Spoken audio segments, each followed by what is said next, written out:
Buenas tardes, bienvenidos y bienvenidas a todos. Muchísimas gracias por estar aquí en la tarde de hoy. Mi nombre es Silvia Silva.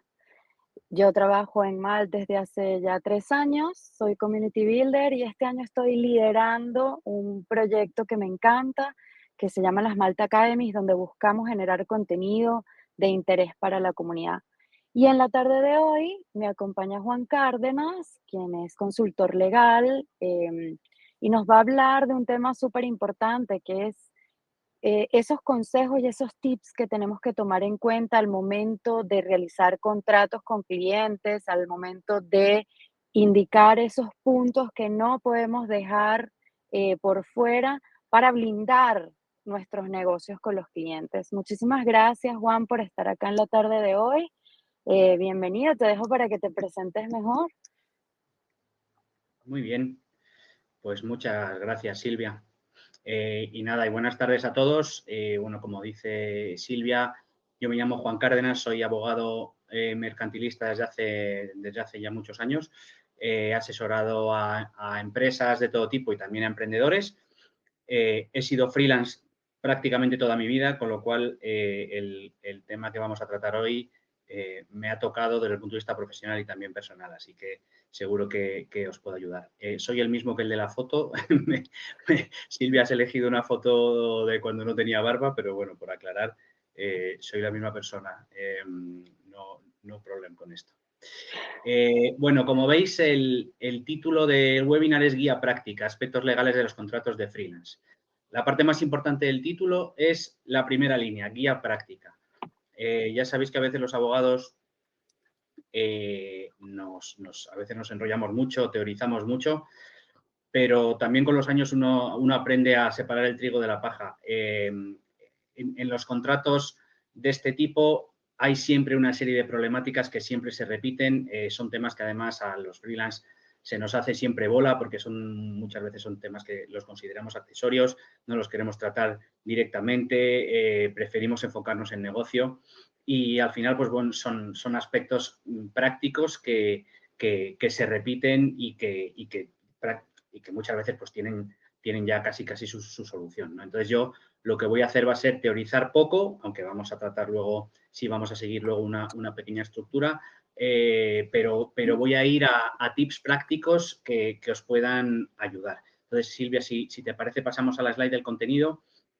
El contenido del webinar va a ser de más práctico a más teórico, bueno, o quizá de más práctico a más teórico y luego vamos a tener sesión de preguntas, pero sí que quiero empezar con 3 reflexiones iniciales que para mí son importantísimas en el sentido de que quiero que si tuvierais que iros con algo de esta sesión, que fuera con estas 3 reflexiones. Tienen que ver con la actitud con la que un freelance aborda la negociación de un contrato y su relación con la empresa. Ahora lo vamos a ver. Después vamos a hablar de 6 líneas rojas. Como sabéis, tanto en la profesión como en la vida, uno puede tener líneas rojas y luego esas líneas rojas, pues por circunstancias diversas, a veces se traspasan o no se traspasan. Pero es importante saber el marco en el que estamos. En el mundo del contrato freelance y de la relación con los clientes, yo he detectado 6 cuestiones que son fundamentales que tengamos claro que no tenemos por qué traspasar. Y luego las circunstancias nos harán que las traspasemos o no, pero son situaciones que se dan con mucha frecuencia, imposiciones muchas veces de las empresas, circunstancias a las que nosotros quizá a veces no le damos la suficiente importancia, pero que es muy, muy importante que estos 6 puntos los tengáis claros en la negociación. Luego sí, como os decía, vamos a tratar de los aspectos esenciales del contrato y cómo negociarlos. Y luego hay 3 puntos específicos que ahora veremos cuáles son, digamos que no forman parte de lo esencial de un contrato general, pero sí que en los contratos nuestros de freelance pues sí que se dan con frecuencia y luego pues cuando terminemos pues haremos un Q&A. Se me ha olvidado deciros al principio, lo estáis viendo en la presentación, el proyecto que tengo ahora se llama Lanzadera Legal y, bueno, básicamente lo que hago es pues, hacer lo que he hecho durante toda la vida, que es asesorar tanto a startups como a pequeñas empresas y a profesionales independientes pues en el marco legal de su actividad, ¿vale? Silvia, si quieres, pasamos a la siguiente slide, que es en la que os pongo ahí mis 3 reflexiones. Como os digo, son muy importantes porque a veces nos centramos en la parte o quizá en la parte más técnica o más teórica, pero es importante saber o tener clara y tener conciencia de un poco el terreno que pisamos y, bueno, conclusiones generales, ¿no? O más abiertas. La primera reflexión que os pongo ahí es que la negociación del contrato es nuestra tarjeta de visita. ¿Qué quiere decir con esto? A veces subestimamos la importancia de la formalidad de la firma del contrato. Muchas veces empezamos a trabajar, seguro que lo que estoy diciendo nos suena a todos, empezamos a trabajar sin contrato o a veces le mandamos un contrato al cliente y el cliente no nos lo devuelve o a veces, bueno, pues tenemos un borrador que creemos que es el contrato y al cabo de, bueno, y de repente tenemos que tirar de contrato y no sabemos si el borrador que vale es el que le mandamos por mail el día 10 o el día 15. A veces subestimamos la importancia de esto. Y lo que os quiero decir es que no tenemos que tener miedo de darle esta importancia de cara al cliente, de darle la importancia debida al contrato de cara al cliente. Y que el cliente ni se va a molestar porque seamos pesados con la formalidad del contrato, ni le va a parecer mal, todo lo contrario. Al cliente lo que le va a parecer es que somos rigurosos, que somos detallistas, que cuidamos las formas y que le damos importancia al marco legal de la relación.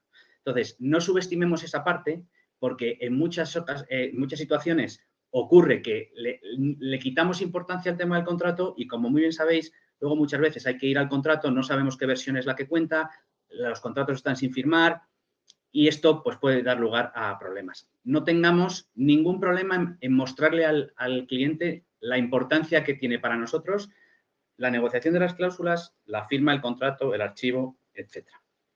La segunda reflexión, os digo ahí que el contrato tiene que reflejar una relación justa y equilibrada. Yo creo que también lo sabéis, porque nos ha pasado a todos. Los freelance tenemos muchas veces la sensación de que somos la parte débil de la relación. Es decir, muchas veces aceptamos todo lo que nos dice el cliente, creemos que es que el cliente, si no aceptamos, pues se va a buscar a otro, etcétera. Pero tampoco es así realmente. Pueden darse circunstancias o puede ocurrir que sí que sea así en situaciones puntuales.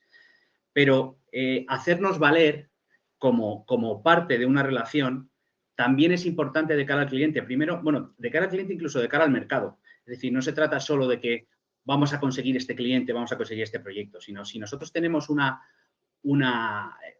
plan estructurado, un plan de negocio, una manera de trabajar, una manera que queremos transmitir al mercado, tenemos que ser fieles a esa manera. Entonces, lo que no podemos es aceptar cualquier cosa que nos diga el cliente sin saber si el cliente está en condiciones o nos da margen para negociar o no.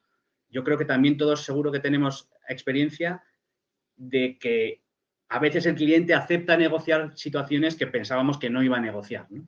Bueno, no tenemos que tener miedo a tener esa actitud proactiva de querer negociar las determinadas cláusulas para que la relación sea justa y sea equilibrada. Somos dos partes que tenemos que machear. No hay un gigante que le pide ayuda en una cosa pequeñita a un enano. No es así. Somos dos partes y si estamos de acuerdo las dos partes, el proyecto va a salir y si no estamos de acuerdo, pues también nosotros tenemos que tener esa independencia como para decir, oye, pues esto no me encaja. La tercera reflexión tiene que ver exactamente con esto. Me he metido ya un poquito sin querer en el contenido de la última reflexión. La responsabilidad de decidir con quién contratamos es nuestra y no todo es el dinero. Muchas veces el proyecto nos interesa, bueno, pues nos interesa fundamentalmente a nivel económico, reputacional, a nivel, digamos, comercial, ¿no? ¿Y qué pasa? Que a veces nos falta hacer una mínima reflexión sobre si estamos de acuerdo con lo que nos propone el cliente, si encaja en nuestros estándares, incluso en nuestros propios estándares éticos, si el cliente nos da confianza, garantías de solvencia, de que hay un feeling personal. Esas cosas que a veces son secundarias, a mí me parecen muy importantes porque marcan, como os decía antes también, la manera de trabajar de uno. Y si, como también os decía, si al final aceptamos todo lo que nos dice el cliente, no estamos marcando nuestro propio camino. Y yo creo que eso es muy importante porque la carrera es muy larga y y tenemos que tener, digamos, ahora que está tan de moda, una marca personal. La marca personal es eso, es tener la independencia, que precisamente es la gran ventaja que tenemos los freelancers, es que somos independientes, podemos elegir. Entonces, una mínima auditoría previa, no digo formal, pero sí un mínimo análisis de si estás de acuerdo o no estás de acuerdo con este cliente, si crees que tiene solvencia o no, si crees que te va a dar problemas o no, yo creo que es muy importante, porque luego a veces caemos mucho en el victimismo y decimos, mira, este tío no me ha pagado, es un sinvergüenza, me ha dejado tirado, etcétera, etcétera, etcétera. Y eso seguro que es verdad y seguro que tenemos razón en la reclamación. Pero, ¿y si hubiéramos hecho un análisis previo? De un estudio previo de si, como decía, si el cliente era solvente, si realmente tenía voluntad de avanzar en el proyecto, etcétera, etcétera. Pues probablemente no estaríamos cayendo ahora en ese victimismo porque no tendríamos ese problema. ¿Vale? Entonces, creo que es importante también asumir esa responsabilidad y no caer en el victimismo y no decir que sí a todo, porque creo que eso, sinceramente, creo que es un riesgo. Aceptar todos los encargos porque nos venga muy bien económicamente, pues bueno, pues puede ser muy positivo, pero puede también dar lugar a fricciones y a conflictos que tengamos que resolver. ¿Vale? Como os decía, Silvia, podemos pasar. Estas son tres reflexiones que provienen un poco de mi experiencia de tantos años y que no son a lo mejor tan técnicas o no son tan referidas a temas contractuales, pero sí que son muy importantes de cara a la actitud que debemos mantener frente al cliente. ¿Vale? En la siguiente slide, y siendo súper práctico, he querido hablaros de 6 cuestiones que yo, a las que yo me he enfrentado en multitud de situaciones, tanto en la parte de empresa como en la parte de freelance, y donde os digo claramente que tenemos que hacer el esfuerzo de levantar la mano cuando veamos este tipo de cláusulas y hacer ver al cliente que no estamos de acuerdo con ellas e intentar negociarlas. ¿Vale? A veces va a ser posible y otras veces no, pero tenemos que hacer todo lo posible para conseguir negociar estos puntos porque se pueden convertir en conflictos futuros. Y como os decía antes, el esfuerzo que tenemos que hacer previo es el de hacerle ver al cliente que nosotros también tenemos, aunque no somos una compañía grande, ni tenemos área de finanzas y de administración y de recursos humanos, ni tenemos 5 oficinas en España y 8 fuera de España, pero también tenemos nuestros estándares, también tenemos nuestros procesos. Es fundamental saber parar un poco el golpe en ciertas situaciones donde el cliente va a intentar imponer su criterio y nosotros también tenemos que al menos intentar pues poner el nuestro encima de la mesa para que al menos se valore. La primera tiene que ver con el objeto, ¿sabéis? La primera cláusula de los contratos normalmente es la del objeto, el alcance del encargo, es decir, para qué nos contrata el cliente. ¿Y qué es lo que pasa muchas veces? Que en ese objeto, en esa primera cláusula, el alcance del contrato queda indefinido, queda muy amplio. Se contrata al freelance o al profesional para consultoría empresarial o para creación de contenidos o para estrategia de marketing. Bueno, si no le damos importancia a esto en el momento precontractual, estamos asumiendo un riesgo que al final que siempre nos va a caer a nosotros. ¿Por qué? Porque la indefinición en el alcance lo que va a suponer es que el cliente va a querer meter dentro de ese alcance un montón de ejecuciones, un montón de roles o de roles nuevos o de entregables nuevos, etcétera, en los que quizá no habíamos pensado cuando lanzamos la propuesta. ¿Vale? Entonces, esto es algo que siempre va a jugar a favor del cliente y es algo en lo que nosotros tenemos que levantar la mano inmediatamente. Si el contrato no define, si la cláusula primera, la cláusula del objeto, no define claramente, con pelos y señales, con hitos entregables, fechas de entrega, etcétera, ¿qué es lo que vamos a hacer? Tenemos que parar. Tenemos que parar y hacérselo ver al cliente. Y como os digo, el cliente, con toda seguridad, y si no es a lo mejor la persona de contacto, seguro que su superior sí, lo va a valorar positivamente, porque igual que puede jugar en nuestra contra la indefinición, pues potencialmente podría jugar a nuestro favor. Y si nosotros le manifestamos al cliente nuestra voluntad de que quede claro, meridianamente claro y descrito cuál es el objeto y cuál es el alcance del contrato, para que no haya dudas, pues eso lo van a valorar positivamente, ¿vale? La segunda línea roja que tenemos que intentar no traspasar tiene que ver con el pago. Y no digo la facturación, sino con el pago, ¿no? Porque, como sabéis, el gran problema que tenemos los profesionales es que estamos sometidos a los plazos de pago de nuestros clientes. Entonces, como también sabéis perfectamente, y esto nos ha pasado, estoy prácticamente seguro que nos ha podido pasar a todos los que hemos ejercido nuestra actividad profesional de manera independiente, te pones a trabajar con un cliente el día 1 de mes, le pasas la factura el día 30 y te dice que te va a pagar a 90 días. Es decir, que en la práctica te paga a 4 meses. Sí, a lo mejor el proyecto son 3, a lo mejor es un año y es recurrente, que tampoco estaría justificado, ¿no? Pero es que a lo mejor el proyecto son 3 meses y tú cobras a los 7 meses. Eso no hay economía que lo aguante. Entonces,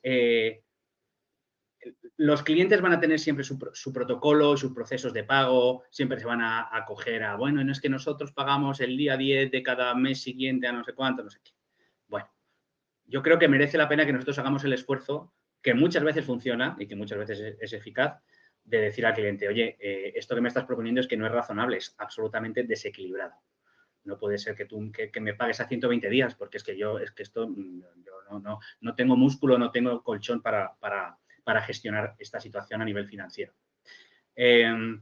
Y bueno, volvemos a lo de antes. El cliente puede decir que sí o que no, nosotros podemos aceptar o no, en función de las circunstancias que tengamos. A lo mejor tenemos otros clientes que nos pagan antes y entonces, bueno, pues podemos gestionarlo. Pero creo que esto es importante, sobre todo porque, claro, si el cliente nos viene y nos dice que nos paga a 3 meses o 4 meses y nosotros le decimos que sí alegremente, pues quizá le estamos transmitiendo la imagen de que no estamos, de que el tema del pago no es importante para nosotros, ¿no? O no es fundamental. Entonces, bueno, pues creo que es un punto importante también, ¿vale? Tercera línea roja, la finalización del contrato o la terminación anticipada del contrato. Esto seguro que también os suena muchísimo. El contrato dura 6 meses o dura un año y te meten un parrafito que te dice, no obstante, el cliente se reserva el derecho a cancelar el contrato de manera unilateral y luego ya está la casuística de con 1 mes de preaviso, con 2 meses de preaviso o muchas veces te pone sin necesidad de preaviso. Entonces, otro punto más donde os digo, tenemos libertad para aceptar lo que queramos, pero no deberíamos aceptar que el cliente, el día que se levante con el pie izquierdo, diga, bueno, me quiero cambiar de proveedor. Es más, los clientes normalmente introducen esta cláusula precisamente por eso. Cuando tú estás en una compañía que está contratando proveedores, dice, bueno, venga, vamos adelante con este, venga, sí, pero oye, vamos a meterle la cláusula de cancelación unilateral sin preaviso y así, pues si tenemos algún problema, pues mira, pues nos lo cargamos y contratamos a otro. Claro, esto es una situación que, lógicamente, a quien perjudica es a nosotros y además es, como os decía antes, totalmente desequilibrada, ¿vale? Entonces, no deberíamos aceptarlo. Cuarta línea roja, la exclusividad. Pone también laboralidad, ahora os lo explico. Sabéis que en muchos contratos el cliente nos exige exclusividad. Esto no tiene ni pies ni cabeza, pero sigue pasando. Claro, si un cliente nos pide exclusividad, está matando nuestro negocio. Nos está pidiendo que hipotequemos nuestro negocio. Quizá me podríais decir, bueno, si lo paga, si está bien pagado, quizás sí se puede aceptar. Y yo ahí os digo que os doy la razón en parte, porque efectivamente si está remunerado debidamente sería aceptable, pero cuidado porque entonces eso ya sería prácticamente un indicio de laboralidad, es decir, tú estarías trabajando como freelance para una única compañía con unas contingencias que, como bien sabéis que están la figura del autónomo dependiente, etcétera, que es una contingencia para la empresa, no para nosotros, pero bueno, potencialmente podría ser un conflicto para nuestro contrato. Y por mucho que esté pagado, si nosotros queremos ejercer nuestra libertad y nuestra autonomía para trabajar con diversos clientes, pues nos está coartando esa libertad. Por lo tanto, no deberíamos aceptar esa exclusividad que nos hipoteca a futuro. El tema de la laboralidad tiene bastante que ver. A veces no nos piden exclusividad, pero nos imponen por contrato un horario, una sujeción a una cierta cadena de mandos, nos dan un email de compañía, nos meten en las herramientas de recursos humanos de la compañía, etc. Esto, bueno, yo lo he visto muchas veces y esto es una laboralidad encubierta. Bueno, encubierta no, o sea, es una laboralidad como la copa de un pino. ¿Qué pasa? Vosotros, vuelvo a decir, oye, uno dirá, si me lo pagan bien, pues ¿por qué no? Bueno, pues ¿por qué no? Pues porque estás hipotecando tu manera de realizar tu profesión. Si tú estás de acuerdo en que esa empresa te acabe contratando, pues adelante, hablas con ellos y dices, oye, esto no es un contrato mercantil de servicios, esto es un contrato laboral. Y entonces se hace esa negociación y para adelante. Pero si tú lo que quieres es desarrollar tu carrera para diferentes clientes, no puedes aceptar esos indicios de laboralidad porque nuevamente estás generando una confusión, incluso la propia empresa, que a lo mejor se cree que tú estás trabajando para ellos exclusivamente o de manera, o casi como contrato laboral, y eso no es la realidad, ¿vale? Entonces, bueno, esto sería. Quinta línea roja, la no competencia postcontractual. También lo sabéis que muchas veces en los contratos te dicen, cuando a la finalización del contrato y por un periodo de 1 año, de 2 años, el profesional no podrá realizar la misma actividad a favor de la competencia. Bueno, otra vez, te están restringiendo completamente tu libertad de ejercer tu profesión. También aquí hay que entender un punto, es decir, cuando una compañía te impone una cláusula de este tipo, lo que te está diciendo es, has manejado información muy sensible nuestra o has aprendido un know-how con nosotros, no quiero que la competencia se lo lleve. Bueno, es entendible que la compañía quiera proteger, pero ya hay otras maneras de protegerlo, que es, por ejemplo, con los pactos de confidencialidad y, por supuesto, teniendo la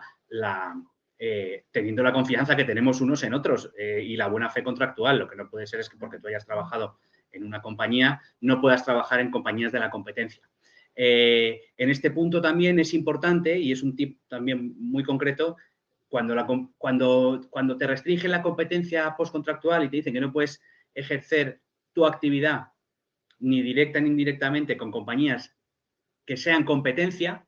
Claro, hay que definir muy bien qué es la competencia, porque a lo mejor en el sector consultoría, si yo estoy trabajando de freelance para una compañía y soy consultor, ¿qué quiere decir? ¿Que no puedo trabajar de consultor para ninguna otra compañía? Pues eso tampoco tiene ni pies ni cabeza. Habría, en todo caso, y si aceptáramos, puede haber compañías que sí que quieran restringir que tú estás trabajando para una Big Four, pues no puedes trabajar para las otras 3. Bueno, pues oye, que se ponga en el contrato estrictamente las 3 compañías que me estás vetando para trabajar y me das permiso para trabajar con todo el resto del mercado, ¿vale? Eso sería algo más equilibrado, ¿vale? Y la sexta línea roja es la asunción del riesgo ilimitada. Mirad, esta es una cláusula que normalmente ya aparece en los puntos del contrato que ya nadie se lee y que ya son parrafadas largas, temas muy técnicos, misceláneas, responsabilidades, etc. Pero ¿qué pasa? Sobre todo las compañías grandes.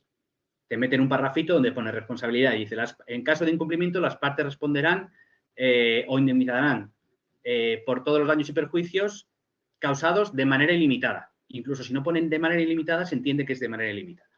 Y entonces la experiencia te dice, bueno, vamos a ver, yo he trabajado para un cliente, le he hecho un informe de estrategia de social media, por ejemplo, y a mí me ha pagado 6.000 euros. El cliente, en ejecución de ese informe, realiza unos proyectos, yo ya estoy fuera totalmente del proyecto, yo he cobrado lo mío, y en ejecución de ese informe, realiza una serie de acciones y, por lo que sea, eso le cuesta un dinero. Contrata a una compañía pues, que no le da retorno o no cobra de esa compañía, etc.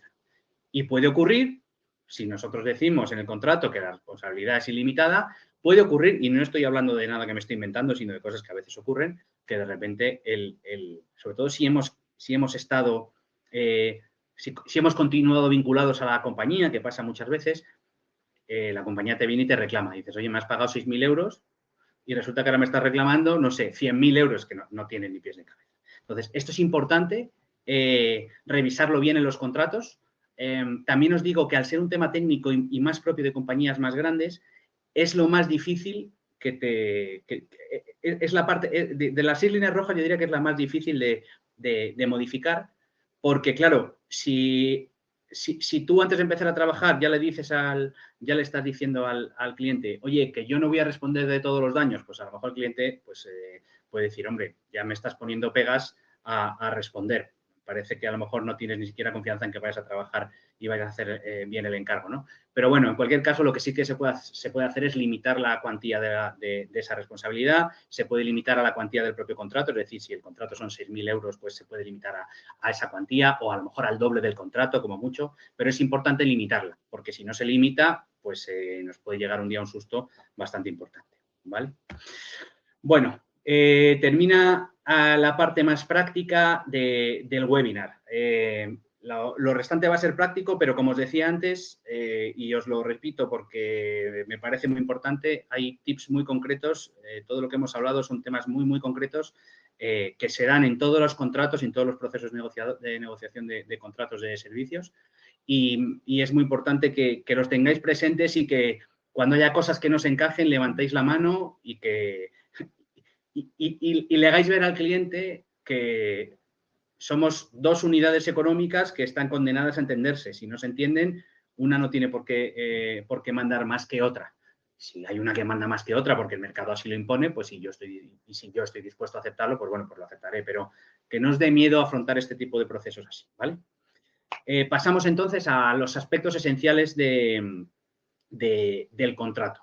He descrito 4, bueno, los contratos típicos de servicios pues tienen la parte del objeto, la parte del precio, la parte del pago y luego para mí lo que es la parte más importante, quizá no lo sea desde el punto de vista jurídico estricto, pero de cara a la relación comercial y de cara al día a día de la relación, la otra parte más importante que yo considero es la de qué pasa si se incumplen los contratos, ¿no? Que es bueno, pues al final el motivo por el que uno va al cajón y recupera el contrato después de haber empezado. Entonces, en cuanto a la primera parte del objeto del contrato, ya hemos hablado un poco de ello. Hay que describir con detalle qué incluye, con entregables, hitos, fechas, etcétera. En caso de duda, que pasa muchas veces, a veces hay entregables o a veces hay, en función de la actividad, pues a veces hay cosas que son muy técnicas o a lo mejor uso de herramientas de tecnología muy concretas. No hay que tener miedo a ser muy prolijo detallando qué es lo que se va a hacer e incluso se puede incluir en el contrato qué es lo que no incluye. Es decir, estrategia de marketing incluye compra de medios, publicación, no sé qué, diseño de campañas, etcétera, etcétera. ¿Qué no incluye? Bueno, pues por ejemplo, la compra de medios. Si alguien tiene dudas sobre si yo tengo que también ocuparme de la compra de espacios, etcétera, pues se pone claramente que yo no me ocupo de eso. Y se pone y así pues queda más claro y así nadie tiene ninguna duda al respecto, ¿vale? También es importante prever, que esto ocurre con mucha frecuencia, que se puedan acordar ampliaciones o modificaciones de los servicios en función del día a día y de la evolución del propio y del desarrollo del propio proyecto, ¿vale? Es importante un poco por lo que os decía antes, para evitar que se considere que en el alcance inicial se incluye cualquier cosa que se le ocurra al project manager del cliente y entonces pues ahí ya vamos a tener un problema. Mejor hablarlo antes y dejar dicho que si hay alguna modificación pues se acordará en un anexo con su propio presupuesto, con sus propios, bueno, pues KPIs, etcétera, etcétera, ¿vale? Como tip práctico, que os he puesto un pequeño tip práctico en cada uno de los aspectos esenciales, como os decía antes, muchas veces el alcance a veces es muy concreto y a veces, bueno, a veces hablamos de realizar un informe que está más claro, pero muchas otras veces, pues a lo mejor es pues, un diseño web bueno, pues o diseño web que a lo mejor afecta no solo a un área de la compañía, sino a varias o a lo mejor a varias filiales. Bueno, se puede complicar o hacer más complejo, mejor dicho. Entonces, en esos casos, yo lo que suelo hacer, y creo que funciona muy bien, es, como normalmente antes de firmarse el contrato, tú le has pasado al cliente una propuesta de servicios con un presupuesto, vuestra propuesta de valor, con vuestra un poco pues tú necesitas esto, yo sé hacer esto, así que vamos a hacer esto. con un cronograma, digamos, la parte más concreta del servicio. Una práctica muy buena es adjuntar el presupuesto al contrato y así no manchas el contrato en el sentido de, cuando digo manchar, digo, si metes dentro del contrato dos o tres páginas de especificaciones técnicas y de temas muy concretos, pues parece que el contrato queda mucho más farragoso. Entonces, una práctica muy buena o que limpia bastante la situación es adjuntar el contrato. Pues se dice que se anexa como documento número 1 o como anexo número 1, se firma el contrato por las partes igualmente y eso ya es igual de vinculante, ¿vale? Vale, pasamos al segundo aspecto esencial, que es la duración, ¿vale? Que ya hemos hablado también un poco, pero como temas importantes que tenéis que fijaros. Que sea obligatoria para las dos partes. Lo decíamos antes, muchas veces el cliente pretende que nosotros nos vinculemos pues, el tiempo que el cliente quiera y que el cliente, cuando le dé la gana, se pueda salir del contrato. Entonces, es importante que eso esté equilibrado, ¿vale? El tema de la prórroga es importante. A veces cuando es un proyecto de one shot no tiene mucho sentido porque es hacer un proyecto, se hace y sales, y cobras y sales. Pero cuando son servicios recurrentes, que pasa muchas veces, pues lógicamente la prórroga es un elemento que a nosotros nos interesa mucho y en el contrato se puede pactar. La prórroga debe ser preferiblemente automática. La prórroga puede pactarse de dos maneras. Una de ellas es que se diga, el contrato terminará el 31 de diciembre, una vez terminado las partes pueden acordar una prórroga. Vale, bueno, hasta ahí bien. Pero la manera, digamos, no sé si decir más habitual, pero sí desde luego la que más nos interesa a nosotros es que la prórroga sea automática, es decir, que se diga en el contrato que si antes de un mes o si con un mes de anterioridad a la finalización del contrato nadie ha dicho lo contrario, el contrato se prorrogará. Es decir, la prórroga, o sea, se prorroga automáticamente si nadie dice que no quiere prorrogar. Esto es lo que nos interesa a nosotros y bueno, hay que intentar en la medida de lo posible que la relación se acerque lo más posible a eso. No siempre va a ser posible, pero bueno, hay que intentarlo. Otra cosa importante es que a la cancelación del contrato, incluso y sobre todo a la cancelación, digamos, anticipada, en vez de un año, pues que el cliente diga que se quiere salir del contrato. Bueno, pues como decimos, pues que haya un preaviso, ahora os hablo un poco también de ese preaviso, pero que el cliente se quiere salir, ok, bueno, pero que se diga expresamente en el contrato que si se sale tiene que cumplir con todas las obligaciones previas, porque como hemos dicho antes, si yo termino un servicio el 31 de marzo, a lo mejor hasta el 31 de mayo no lo cobro, hasta el 30 de junio. Bueno, pues que se diga expresamente que el hecho de que el contrato termine no quiere decir que no se cumplan las obligaciones que están pendientes. Esas obligaciones se tienen que liquidar, ¿vale? Y como tip práctico, como os adelantaba antes, es bueno incluir un periodo de preaviso amplio. Esto tiene que ver con lo que os decía antes, con la cancelación, etcétera. El cliente siempre va a querer salirse sin preaviso. Bueno, pues nosotros vamos a jugar a lo contrario. Y muchas veces se llega como a un término medio. El cliente dice, no, yo necesito libertad para poder salir. Entonces tú le dices, no, y es que yo estoy asignando mis recursos a este proyecto, tengo mi planificación financiera y necesito por lo menos un plazo de 3 meses para cancelar el proyecto. Y entonces el cliente te dirá que es mucho y lo dejaremos en 30 o en 60. En función del proyecto, 30 puede ser suficiente y nos podemos dar con un canto los dientes, pero bueno, es importante plantear este tema al cliente. Y como os decía antes, levantar la mano para que el cliente vea que nosotros no estamos ahí para aceptar cualquier cosa que nos diga el cliente, ¿vale? Y también os digo ahí que incluir un periodo de traspaso, el periodo de traspaso es para el caso de que el cliente se cargue nuestro contrato y contrate a otro proveedor, si tú le metes un periodo de traspaso, eso ya es como un preaviso, es decir, si en vez de un preaviso de 30 días dices, bueno, o en vez de un preaviso de 60 días dices 30 días de preaviso y luego 30 días en los que yo voy a estar ayudando en el traspaso de la documentación al nuevo proveedor. Esto pasa mucho con contratos de diseños de página web y de entornos de entornos web. Pasa muchas veces que a lo mejor un cliente contrata a una compañía, o a un freelance en este caso, el freelance no cumple con los hitos y dice el cliente, ya no quiero trabajar contigo, me voy a buscar a otro que me haga la web y que me haga el e-commerce o lo que sea. Bueno, pues el que llega nuevo necesita una información previa. Pues si podemos meter en el contrato que esa información previa esté incluida y forme parte también o la cobremos también, pues será mejor para nosotros. Tercer aspecto esencial, el precio, lógicamente. Entonces, bueno, como ya hemos hablado de este tema, sí que os quiero dar algunos tips más. En el contrato deben incluirse los conceptos fiscales, IVA e IRPF. En función del tipo de servicio podrá tener IVA o no, pero si el contrato va con IVA, tiene que aparecer que los honorarios son X más IVA. Porque a veces te puedes encontrar con que te diga un cliente, no, aquí pone que son 2.500, pues esto es IVA incluido. No es IVA incluido, es esto más IVA. Y luego el IRPF, sabéis que las personas físicas, o sea, si tú trabajas para una persona física, esa persona cuando te paga no tiene que retenerte nada para el IRPF, pero las sociedades sí. Entonces, cuando estés trabajando para un cliente sociedad, pues también que se ponga que hay una parte que se va a retener para el IRPF y evitar problemas, ¿vale?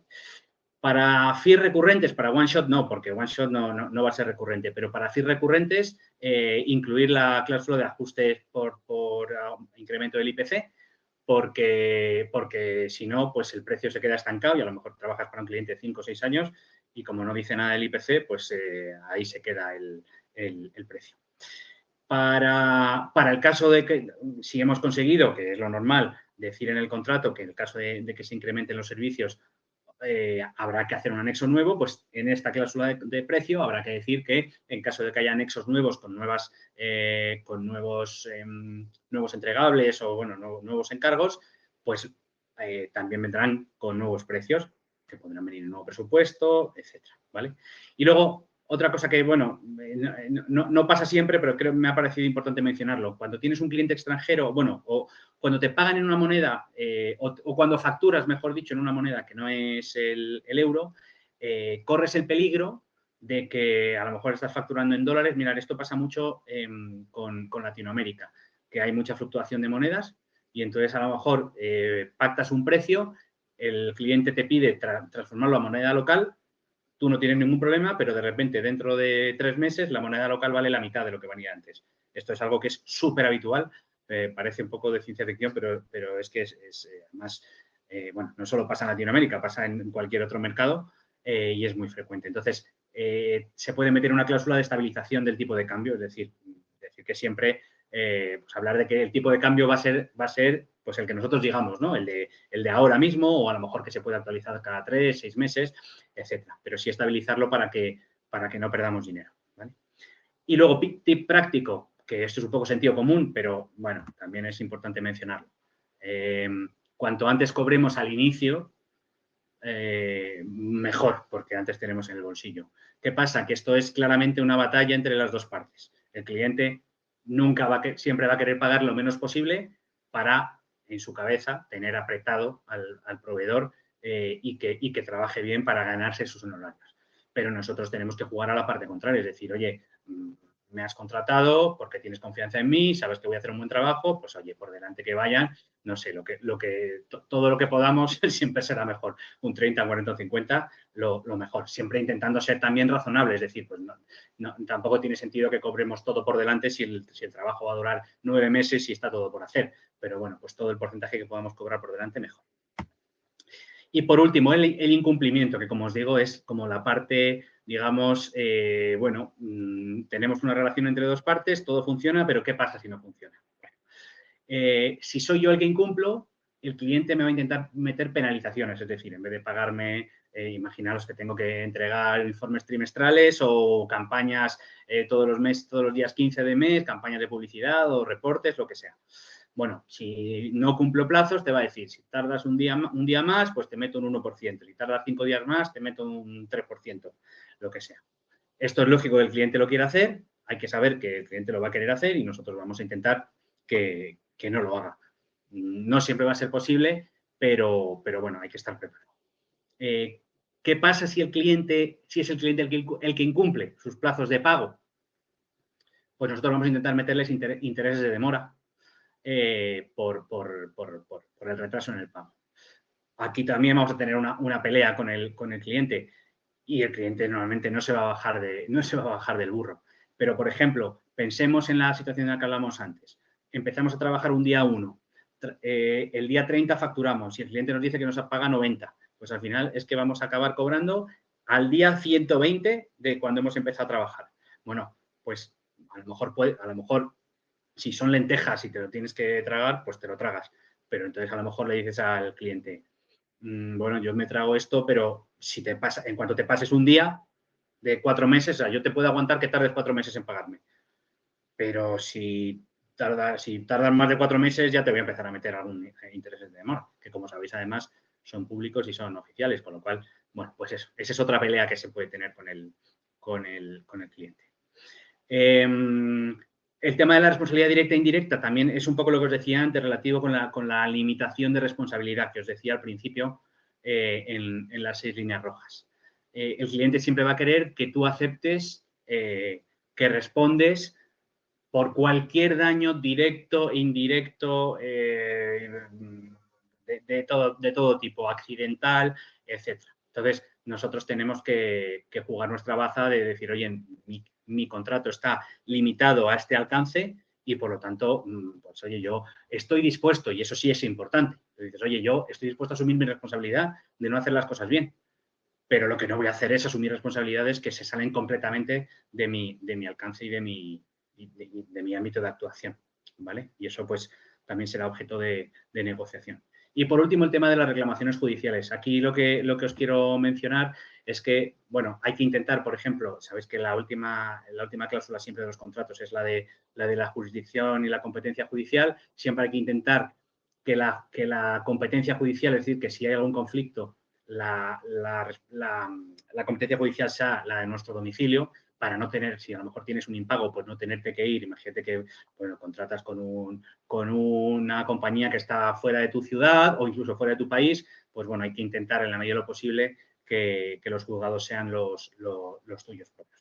Y aquí os insisto en que está bien que intentemos la vía judicial cuando sea imposible otra alternativa, pero os hablo y vuelvo un poco a una de las reflexiones del principio, tengamos la responsabilidad de intentar evitar esas reclamaciones judiciales haciendo un análisis previo del cliente con el que vamos a contratar, ¿vale? Porque ganar un pleito está muy bien, pero a veces tiene un coste de tiempo y a veces incluso de dinero que no merece la pena, ¿vale? Como tip práctico,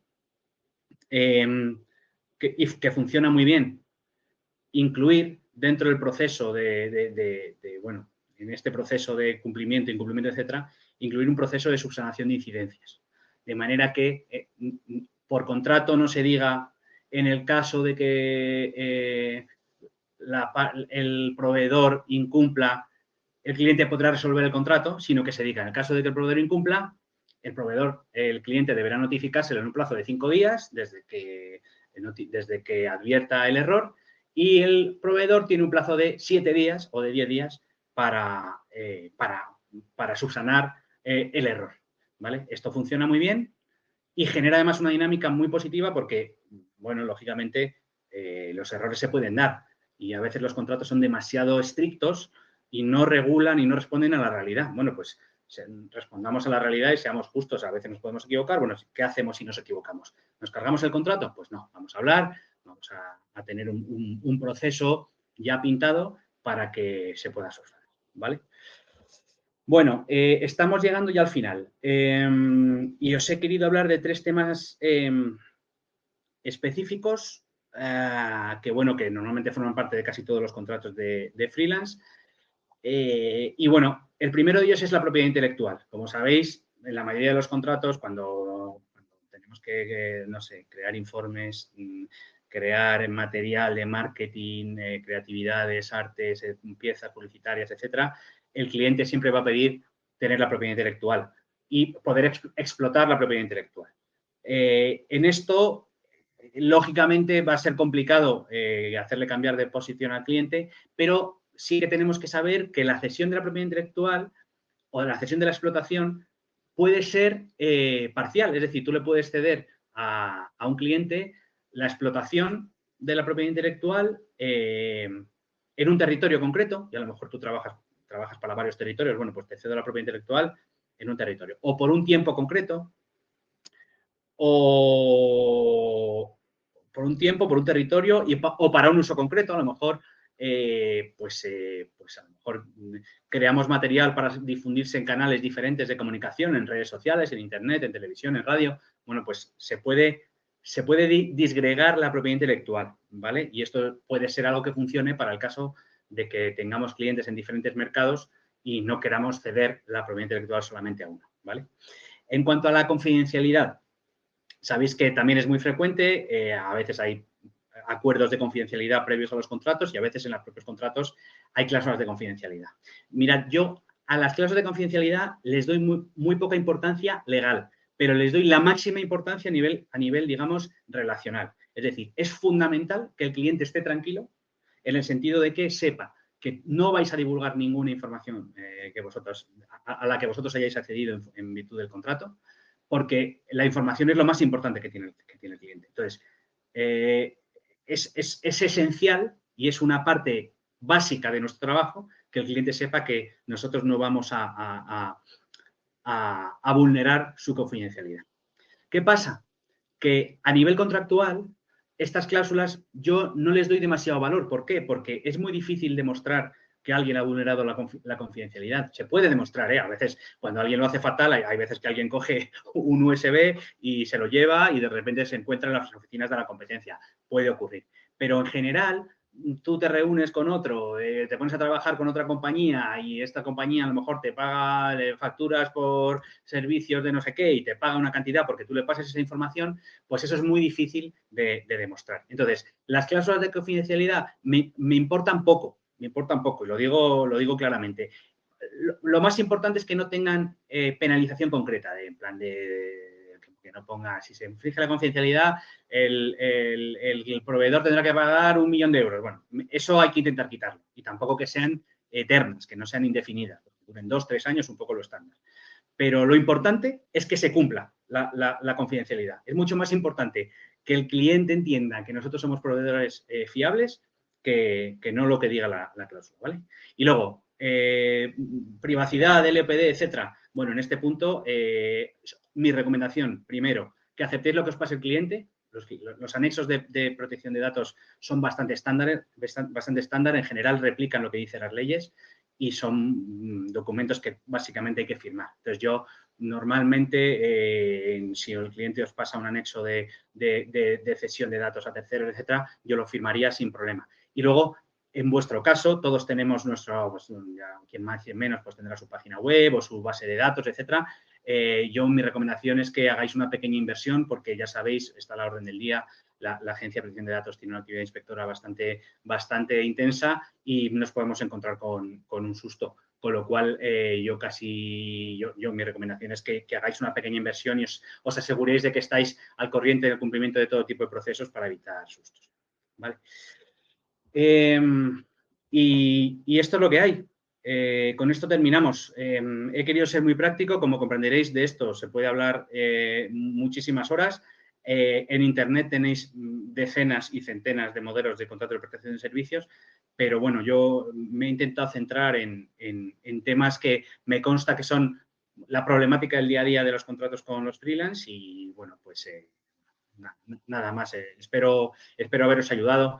Y nada, Silvia, no sé si, creo que nos queda un ratito, no sé si, bueno, Sí, si alguien quiere algo. tenemos justo 2 preguntas ahora en el chat, Juan. La primera la hace Jonathan y dice: ¿es viable que te pidan jornada completa o los horarios que la empresa cliente tenga con sus trabajadores? Bueno, la respuesta a esa pregunta, cuando dices es viable, interpreto que lo que estás preguntando es si la empresa tiene derecho a hacerlo. Esto tiene que ver con lo que os decía antes de la laboralidad. La empresa a ti no te puede tratar como un trabajador, no te puede tratar como un trabajador. Y por lo tanto no te puede exigir la misma dependencia. organizativa. Otra cosa es que, o sea, y entonces por eso te digo, la empresa no te puede decir tienes que estar el mismo tiempo que mis empleados. Lo que sí que puede decirte es, te contrato por X horas, bueno, si son X horas, pues que te las pague. Pero si son 40 horas a la semana, ya se está metiendo la empresa claramente bueno, se está metiendo en un lío la propia empresa, porque es un contrato laboral encubierto. Entonces, la empresa no debería ofrecerte esto y tú deberías, o al menos tienes la libertad de no aceptarlo. Otra cosa, como os decía antes, es que las circunstancias te puedan obligar a aceptarlo o no, pero que sepas en este caso que la empresa se está asumiendo una contingencia porque es un contrato laboral encubierto y, por supuesto, si en un momento dado tú tienes algún problema y tú sales o se cancela tu contrato, si tú llevas un año trabajando como una persona, como un empleado, pues al final eres un empleado. Vale, hay otra pregunta en el chat de Álvaro. Dice, hola, pregunta de moda. ¿Dónde está el límite de la laboralidad si te piden presencialidad? ¿Formato híbrido se puede aceptar? Pues mira, Álvaro, a ver, los límites no existen, ojalá estuvieran escritos, ¿no? Tradicionalmente, no me quiero poner muy técnico, pero quizá lo entiendas o me haga entender bien. La manera de describir la laboralidad en derecho se refiere a dos conceptos, la ajeneidad y la dependencia. Cuando se dice la ajeneidad es que, bueno, o mejor dicho, los dos conceptos juntos lo que trasladan es que a ojos de los demás tú estás trabajando para esa compañía por cuenta ajena. No tienes otros clientes, estás todas las horas que están los mismos empleados, te dan vacaciones, te organizas las vacaciones con el resto de compañeros, etcétera, etcétera. Eso es laboralidad. Entonces, luego, a partir de ahí, el formato híbrido a la empresa le da la libertad de decir, bueno, es que esta persona no está en las oficinas. Bueno, está en las oficinas, pero si tiene un email, si tiene reuniones todas las semanas o todos los días con su equipo, etcétera, etcétera, etcétera, pues al final está dando unas connotaciones de laboralidad pues que son bastante claras. Y eso, como os decía antes, el problema lo tiene la empresa. ¿Cuál es el problema que puedes tener tú? Que la empresa un día decida prescindir de ti y como no y que la empresa no entienda que está asumiendo un riesgo. Pero es que ese riesgo lo está asumiendo. Si tú has estado trabajando un año o 2 años para una empresa con esos datos de, digamos, pues eso, presencialidad, de estar en la oficina, de cumplir con unos horarios, al final, si hay que ir delante de un juez, pues ¿quién va a decir que tú no eras un empleado? No lo ponía en tu contrato, pero todo lo demás hace pensar que sí. Gracias. Hay otra pregunta de François que dice, ¿qué hacer en caso de factura impagada? Una agencia contrata un freelance para hacer una web para un cliente y la agencia se olvida de la última factura y no contesta emails ni teléfonos y tiene contrato. ¿Cuál sería el proceso en ese caso? Bueno, pues François, el proceso es muy sencillo. Hay una figura, cuando hay facturas impagadas, hay una figura que es relativamente nueva, no nuevísima, pero sí que lleva 15, 20 años, que se llama proceso monitorio. El proceso monitorio consiste en que tú te vas al juzgado sin procurador, no hace falta o sea, en el fondo es como si fuera iniciar una demanda, pero con muchos menos requisitos. Entonces tú presentas tu factura y dices que no se te ha pagado. Y la empresa ahí puede acudir y podría decir, sí que se le ha pagado, observe usted, señor juez, cómo se le ha pagado. Y te mandan, imagínate, que a ti se te ha traspapelado o lo que sea. O puede decir, efectivamente no lo ha pagado o no comparecer. Si no comparece, pues ya tienes que empezar la vía judicial. Pero la palabra clave de tu duda es monitorio. Investiga sobre eso porque es bastante sencillo. Es un escrito muy sencillo donde tú pones... Es casi como reclamar cuando tienes un contrato de trabajo y pedirle a reclamar el despido. Es casi una cosa administrativa, lo que pasa es que es en un juzgado. Vale, de acuerdo. No sé si alguien más tiene alguna pregunta para ponerla en el chat.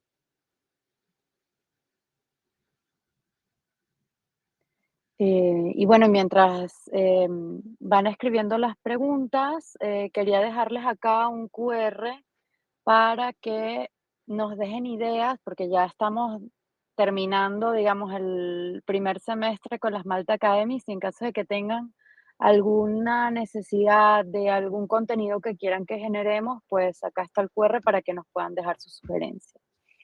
Bueno, creo que están dando las gracias en el chat, agradeciéndote todo.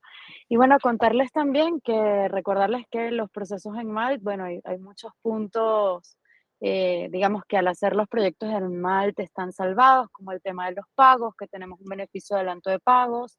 También los clientes pueden prepagar el servicio para que tanto cliente como freelance trabajen de manera segura, porque saben que el dinero está dentro de Malt, y bueno, además de otros beneficios, ¿no? Pero sabemos que el tema de los pagos es súper importante. Juan les está dejando en el chat su correo para que se pongan en contacto con él y en la página de Lanzadera Legal, que bueno, es su empresa con la que da apoyo y soporte a emprendedores y freelance. Y bueno, en caso de que no tengan más preguntas, estamos justo en la hora. Agradecerte, Juan, una vez más tu disposición para compartir tus conocimientos con la comunidad. Y Gracias, bueno, Isil. buenísimas tardes a todos y que tengan una feliz tarde. Chao. Chao.